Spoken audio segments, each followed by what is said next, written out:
前面一家很小的店居然还排起了长队啊！澳门赌王何鸿燊呢，要叫他一声伯公。这个地方太美了，这里曾是文人名士聚集的地方。沿街的铺面呢，也是做得相当漂亮，是当年上海最高档的公寓之一，老字号一条街。蒋介石与宋美龄的婚事就是在这栋宅子里谈成的。大家好。今天要带大家来逛一条浓缩了半部上海近代史的马路——陕西北路。100多年前，它是法租界和公共租界的交界线。陕西北路总长度2.46公里。此刻，我正站在新闸路与陕西北路的交叉口，往南走1公里到巨鹿路。这是陕西北路的精华段。这1公里藏着宋家老宅、西摩会堂、荣宗敬旧居，上海的百年风云都镌刻在这些老建筑的墙面上。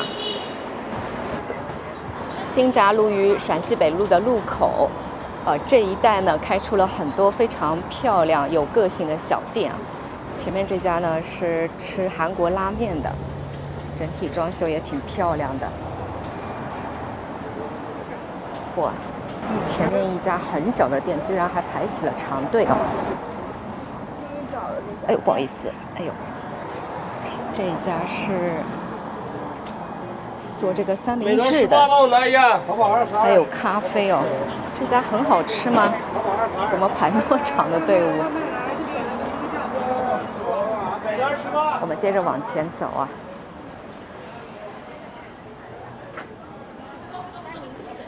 这条陕西北路最早是1899年修的，1905年取名叫西摩路，到今天呢，已经差不多有120多年的历史了。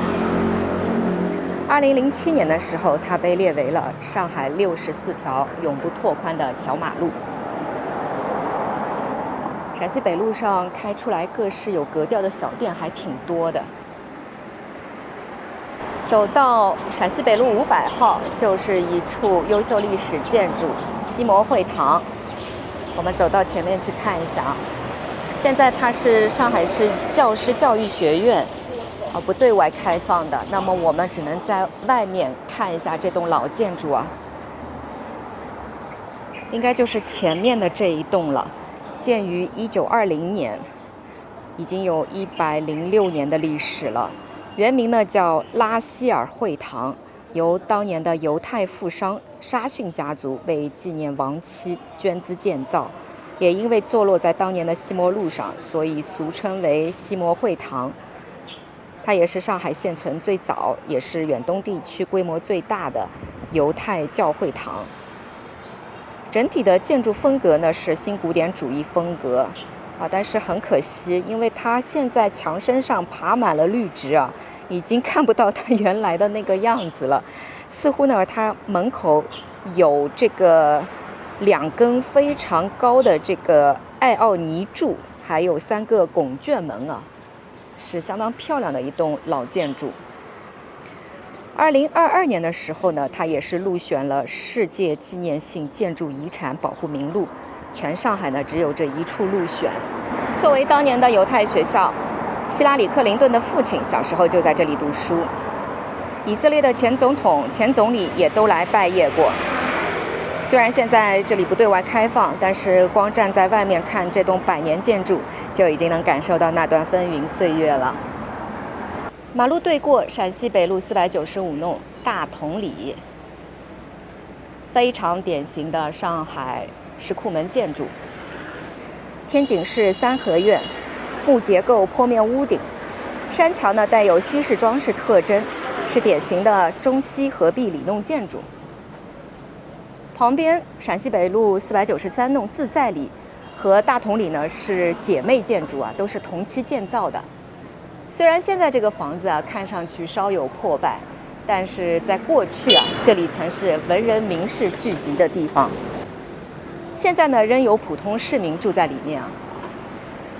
陕西北路虽然是老建筑扎堆，但是老建筑里呢，也开出了很多非常有性格的小店啊。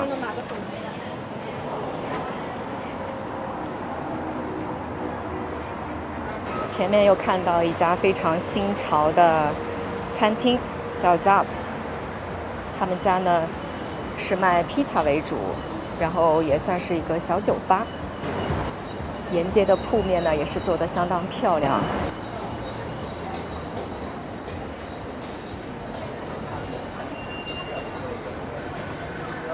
这就来到了陕西北路457号，非常漂亮的白色花园洋房，由著名的建筑设计师乌达克设计。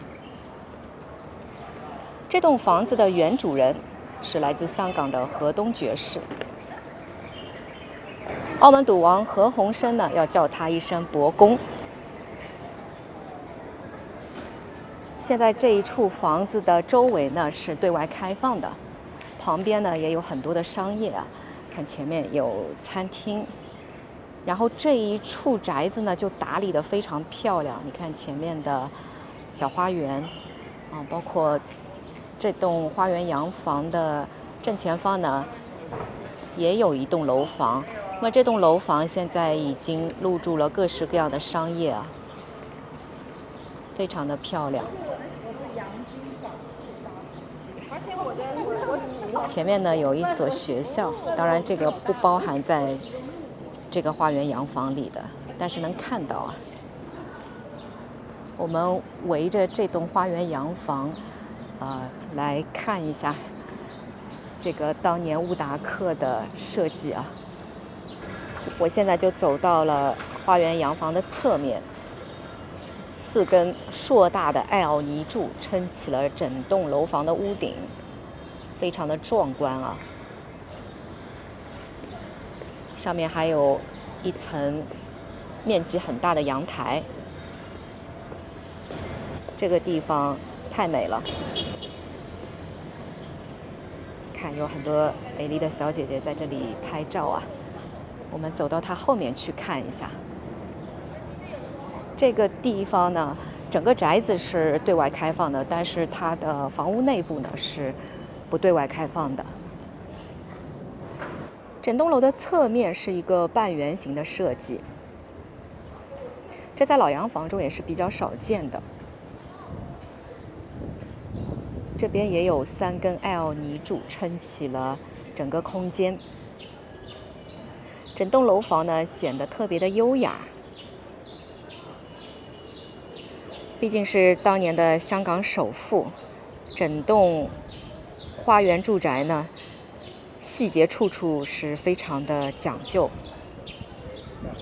逛完河东旧局出来，马路对过就看到了太平花园，建于1928年，是伍廷芳、伍朝书父子建的。太平花园是连体洋房，巴洛克风格，U字形布局。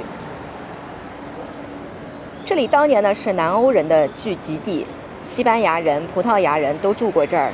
2战期间，这里还收留过犹太难民，被称为小诺亚方舟。我现在就走到了北京西路与陕西北路的交叉口。陕西北路老建筑众多，生活气息也相当浓厚。在这个路口呢，有一栋饱经风霜的老建筑，虽然没有被评上什么优秀历史建筑，但看得出来啊，这栋建筑也是相当有故事的。底楼呢，现在是一家粤菜馆，包括这个旁边沿着北京西路上呢，也开出了很多的铺面啊。马路对过是怀恩堂，是上海基督教的重要活动场所。它的旁边这一栋陕西北路369号，目前正在升级修缮当中，完全看不出它原来的样子。这栋楼是1918年宋子文在父亲逝世后买下来送给母亲倪桂珍居住的。宋氏3姐妹都曾在这里居住过。1927年，蒋介石与宋美龄的婚事就是在这栋宅子里谈成的。陕西北路上老洋房密度简直是令人惊叹，怀恩堂的对过又是一栋红砖2层小洋房。陕西北路380号曾经是许崇智的旧居，他是国民党的元老级人物，曾任粤军总司令，是孙中山最信任的军事将领之一。出身官宦世家，与蒋介石同岁，一起留学日本。回国后呢，又结拜为兄弟。1929年返回上海后呢，建了这栋住宅。不过后来他和蒋介石闹了矛盾，弃政从商。1949年离开上海，定居香港。这就来到了陕西北路与奉贤路的交叉口。前面这个地方进去呢，就是陕西北路342弄西摩别墅，1924年建的，已经100多年了。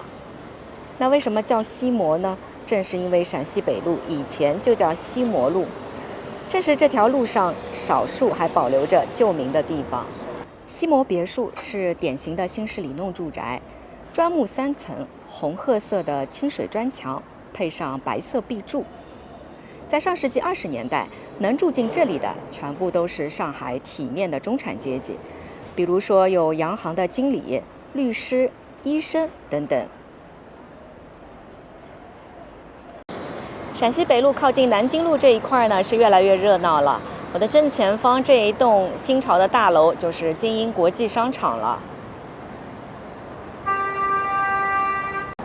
此刻我就走到了陕西北路与南京西路的交叉口，这个路口呢特别有看点，正前方就是上海顶级奢侈品商场恒隆广场。随着我的镜头转动，大家就可以看到2栋非常有特色的老建筑。一栋是平安大楼，还有一栋呢是华业大楼。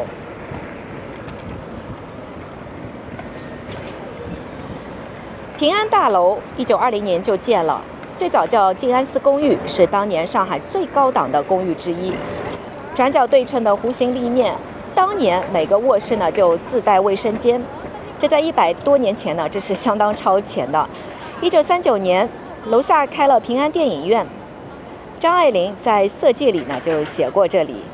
那么它的对过呢就是华业大楼，1934年建的，是当时少数由中国建筑师自己设计的公寓楼。著名演员王丹凤、昆曲大师于正飞都住过这里。到了平安大楼的底楼，那么这栋楼的底楼的这个商铺呢被辟成了老字号一条街。看前面这个是蓝塘。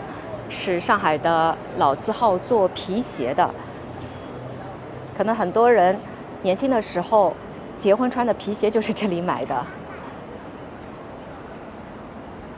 那这一条街道还蛮长的，全部都是一些老品牌。这个是龙凤旗袍，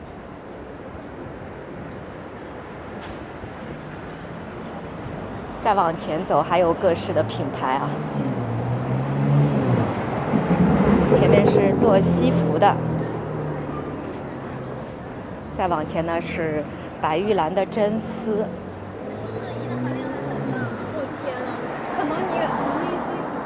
现在店内呢是重新升级过的，这个店面装修的也是相当的漂亮啊。前面还有啊，这一条街道很窄，但是还挺长的。